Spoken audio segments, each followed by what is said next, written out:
ಇನ್ನು ನಾಗೇಂದ್ರ ರಾಜೀನಾಮೆಯನ್ನು ಆಗ್ರಹಿಸಿ ಬಿಜೆಪಿ ಕೋಟೆನಾಡು ಚಿತ್ರದುರ್ಗದಲ್ಲೂ ಕೂಡ ಪ್ರತಿಭಟನೆ ಮಾಡ್ತಾ ಇದೆ ಅನ್ನೋ ಬ್ರೇಕಿಂಗ್ ಲಭ್ಯವಾಗ್ತಿದೆ. ನಾಗೇಂದ್ರ ರಾಜೀನಾಮೆಗೆ ಆಗ್ರಹಿಸಿ ಬಿಜೆಪಿ ಭಾರಿ ಪ್ರತಿಭಟನೆ. ಕೋಟೆನಾಡಿನಲ್ಲೂ ಕೂಡ ಬಿಜೆಪಿ ಮುಖಂಡರ ಹೋರಾಟಗಳು ಶುರುವಾಗಿದೆ. ಚಿತ್ರದುರ್ಗದಲ್ಲಿ 5ನೇ ದಿನಕ್ಕೆ ಕಾಲಿಟ್ಟ ಬಿಜೆಪಿಯ ಪ್ರೊಟೆಸ್ಟ್ ನಿನ್ನೆ ಮೊನ್ನೆ ಆಚೆ ಮೊನ್ನೆಯೂ ಕೂಡ ನಡೆದಿತ್ತು. ಡಿಸಿ ಕಚೇರಿಗೆ ಮುತ್ತಿಗೆಗೆ ಯತ್ನಿಸಿದ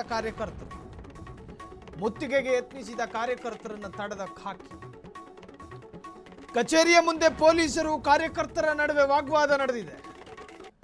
ಸರ್ಕಾರ ಬಿ ನಾಗೇಂದ್ರ ರಾಜೀನಾಮೆಯನ್ನು ಪಡಿಬೇಕು ಅಂತೇಳಿ ಒತ್ತಾಯ ಕೇಳಿ ಬರುತ್ತಿದೆ. ಆರೋಪ ಮುಕ್ತರಾಗದೆ ಮಂತ್ರಿ ಸ್ಥಾನ ನೀಡಿದ್ದಕ್ಕೆ ಕಿಡಿ.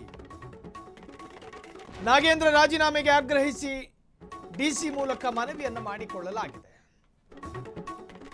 ಆರೋಪ ಇದ್ದವರೆಲ್ಲರೂ ರಾಜೀನಾಮೆ ಕೊಡಬೇಕು ಅನ್ನೋ ಮ್ಯಾಂಡೇಟರಿ ಬಂದ್ರೆ ಅಸೆಂಬ್ಲಿಯಲ್ಲಿ ಒಬ್ಬನೇ ಒಬ್ಬ ಇರೋದಿಲ್ಲ.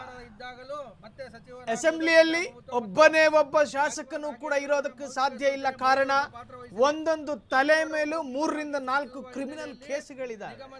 ತಂತಿ ಬೇಲಿ ಕದ್ದಿರೋ ಕೇಸ್ಗಳಲ್ಲ, ಕೋಟಿ ಲೂಟಿ ಹೊಡೆದಿರೋ ಕೇಸ್ಗಳೇ.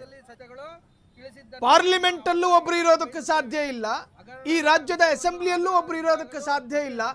ವಿಧಾನ ಪರಿಷತ್ನಲ್ಲೂ ಕೂಡ ಒಬ್ಬನೇ ಒಬ್ಬ MLC ಕೂತ್ಕೊಳ್ಳೋಕೆ ಅವಕಾಶನೇ ಇರೋದಿಲ್ಲ.